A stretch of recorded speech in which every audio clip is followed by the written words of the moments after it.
Museum Fatahillah is one of the many museums you can find in Kota Tua, Jakarta. In front of the museum stands a statue of the Greek god Hermes. The statue was a gift from a German merchant named Carl Wilhelm Stolz. When you enter the museum, you will find an eye-catching mural on the wall beside your path. The mural was painted in the 1970s and is said to represent cultural and ethnic diversity.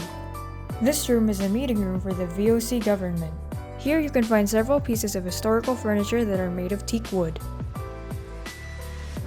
The displayed ornaments here are parts of the headdress for a Batawi bride. The traditional Batawi wedding dress is known for its title, "Dress Up Like a Chinese Bride," as it is heavily influenced by Chinese culture. These are wooden molds for making kue satu, a cookie with a crunchy texture and sweet flavor.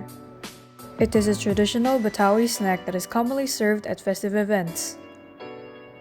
Finally, this is the most mystical and legendary artifact in Museum Fatahillah, a story that originates from the Penjara Bawah Tanah.